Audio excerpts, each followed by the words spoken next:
Wow, George Soros. Wow, nice try. I want to ask you, why on earth should an external force decide what India should be, how Indians should think, and who they should vote for? You know what? As a mother of two Indian citizens and as someone who lives in India, I can tell India's enemies that this time Indians won't make it that easy for you. So the Hungarian-American businessman George Soros used strong words against India's Prime Minister, claiming that the Indian PM is not a Democrat, while adding that he's expecting a democratic revival in India. Meanwhile, India's Minister of External Affairs has referred to George Soros as old, rich, opinionated and dangerous. So let's try to understand this. Indians elected the Prime Minister of their choice democratically, right? Mind you, Indians elected the Prime Minister of their choice, not George Soros' choice. So, by undermining the government that Indians have elected, is George Soros trying to reject or insult India's collective democratic voice? Now, take a look at these latest ratings from Morning Consult. An overwhelming majority of Indians, 79%, approve of their Prime Minister, highest among all these leaders. Now compare him with the leaders of other nations. Joe Biden, 52% of Americans disapprove of him. Pedro Sanchez, Spain, 60% of Spaniards disapprove of him. Olaf Scholz, Germany, 61% of Germans disapprove of him. Jonas Gahr Støre, Norway, only 22% of Norwegians approve of him. That's how hollow these Western democracies are. These Western leaders do not even represent the true collective democratic voice of their own country, but of course, they continue to rule.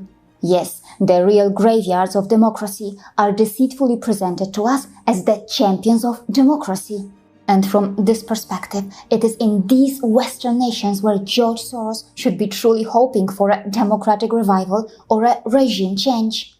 Not only that, 75% of Indians believe that their country is going in the right direction. In comparison, Germany, only 34%. Austria, 27%. Belgium, 23%. France, 24%. Netherlands, 25%. USA, 31%. So basically, most people in so many Western countries think that their nation is on the wrong track. Most people in so many Western countries disapprove of their current leader. Then why is this man, George Soros, seems to be so focused on India? Point 2. Of course, George Soros is presented as a champion of democracy and human rights, but then why did Dr. Jaishankar refer to him as dangerous? According to Alfred Maurice Desayas, who served as a UN independent expert on international order, for decades George Soros has been undermining the purposes and principles of the UN Charter through a network of well-financed proxies. He adds, Soros has financed and continues to finance non-governmental organizations that destabilize countries and subvert the will of the people. Essentially, his world vision is one of full-spectrum dominance, whereby the Western elites will continue dictating policy to the entire world with the purpose of imposing a Western-style regime change and subsequent rule by puppet governments. He explains that, at its core, George Soros' vision is the direct opposite of democracy and an attempt to establish a neo-colonial world order that takes its orders from Washington and Brussels. According to the United Nations former independent expert, the Soros network has succeeded in building a positive image of itself thanks to the fake news and fake narratives. Point 3. From spreading Christianity to spreading democracy. For centuries, the colonial criminals in the West deceitfully claimed that spreading Christianity was required to civilize or save others.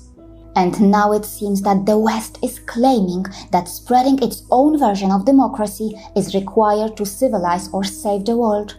But the West's own version of democracy is rooted in colonialism and deceit, as numerous Western democracies have colonized, cheated, or looted other parts of the world. Remember the illegal annexation of Hawaii by the democratic USA? Remember the colonization of the Philippines by the democratic USA? Remember the colonial atrocities by the so-called democratic British? Just to name a few. Perhaps that's why many Indians see Western democracy as Western hypocrisy. Perhaps many Indians who are not associated with George Soros see the old man as an external force working on a regime change in India and trying to weaken India's core democratic system. They trust neither the former European colonial powers or the USA, a country that has not hesitated to overthrow governments that stood in the way of its political and economic goals.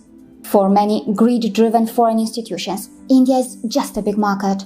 Capturing global markets through political or ideological domination appears to be an old and time-tested strategy in which the oppressed nations are likely to become socio-culturally, economically, and emotionally colonized. Good-hearted criticism from those who are genuinely a friend or a well-wisher of India should be welcome, but it is very important that the former colonial criminal states and their institutions understand and respect the sensitivities and sovereignty of India. See you again.